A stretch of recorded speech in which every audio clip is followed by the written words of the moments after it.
Reflexões do livro de Atos dos Apóstolos. Convido você a abrir sua Bíblia em Atos, capítulo 1, versículo 14.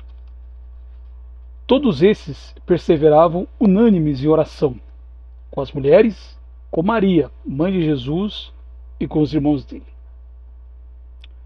Estamos começando essas reflexões no livro de Atos, e nós vemos que Jesus, na última semana nós vimos que Jesus subiu ao céu, e entre a subida de Jesus ao céu e no capítulo 2, veremos a descida do Espírito Santo no dia de Pentecostes, passaram-se cerca de 10 dias. O que os apóstolos e os demais seguidores de Jesus fizeram durante esse período? Pois é, o texto de hoje mostra que eles estavam reunidos, e reunidos eles oravam.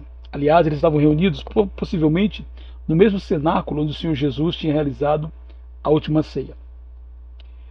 Eu queria destacar a diferença entre aqueles seguidores medrosos, que lá em João capítulo 20, versículo 19, lá diz que eles estavam escondidos dos judeus, com as portas trancadas, temerosos.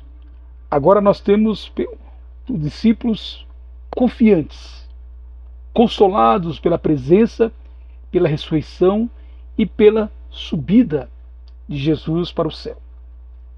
E o texto diz que eles perseveravam unânimes em oração. No capítulo 2, após a descida do Espírito Santo, lá no versículo 42, nós vamos verificar que a oração fazia parte da igreja primitiva, e lá diz que eles estavam unânimes, tanto orando como unânimes no ensino dos apóstolos.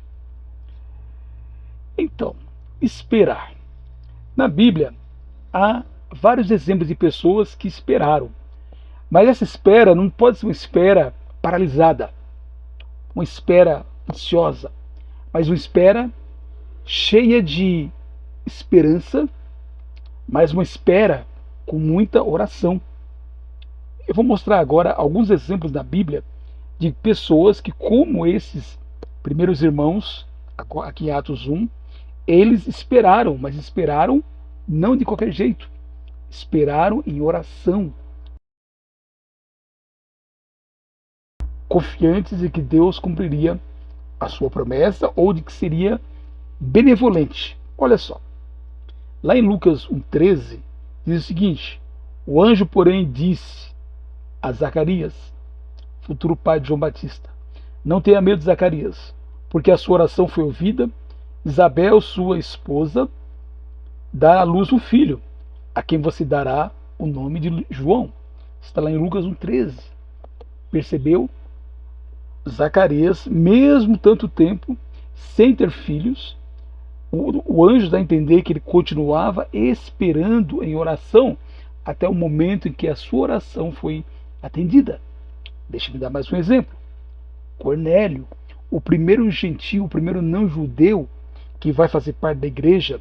Nós veremos isso quando lermos Atos capítulo 10, mas deixe-me já dar um spoiler, já lendo Atos 10,4, que diz o seguinte: Cornélio, esse fixando nele os olhos, no anjo, e possuído de temor, perguntou: o que é, Senhor? E o anjo lhe disse: as suas orações e as suas esmolas subiram para a memória diante de Deus. Olha só, Cornélio não era um homem salvo, mas era um homem que orava e dava muitas esmolas.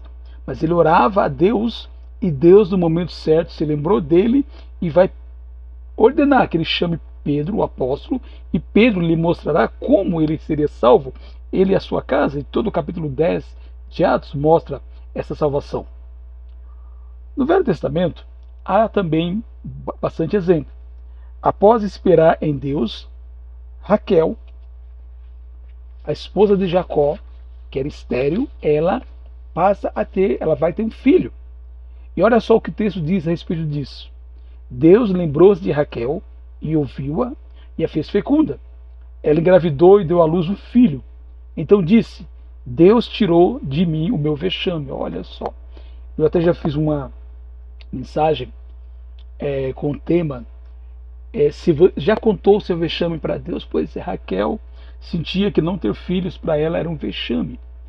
E ela orou a Deus, Deus não respondeu logo, ela continuou orando até o momento em que Deus a atendeu. Mais uma vez, é uma espera, mas não é uma espera estática, uma espera em oração. Finalmente, na Bíblia, a fala da viúva piedosa. E a viúva piedosa é aquela que espera em Deus, de que maneira? Em oração. Olha só, 1 Timóteo 5,5 era um critério para que a igreja pudesse assistir, ajudar materialmente essa viúva. Aquela que é viúva de fato e não tem ninguém para cuidar dela, espera em Deus e persevera o quê? Em súplica e orações noite e dia. Pois é, há momento de ação, de atitude, de decisão. Mas todo momento de ação, de atitude e decisão deve ser precedido por um momento de parar e orar, esperando em Deus, aguardando assim Ele. Foi o que a primeira igreja fez antes da primeira viagem missionária do apóstolo Paulo. Olha só, Atos 13:2. Enquanto eles estavam orando o Senhor e jejuando, o Espírito Santo disse: separem-me agora Barnabé e Saulo para a obra a que os tenho chamado. Mais uma vez estão esperando em oração. O que eu quero dizer para você, meu amigo, minha amiga, meu irmão, minha irmã, é que a oração é poderosa para mover a mão daquele que pode mover todo o universo. Deus tem uma mão poderosa e ela pode mover o universo. E a nossa oração é poderosa, mas não é só poderosa, mas tem a ver com a maneira como Deus nos ama, para mover as mãos de Deus, para que Ele haja assim, tempo oportuno, no momento certo. O Senhor vai agir. Aí eu abro um parênteses. Você tem algum pedido que você está pedindo, ou tem algum desejo, alguma coisa, a conversão de alguém, talvez arrumar um trabalho, enfim, o que você tem?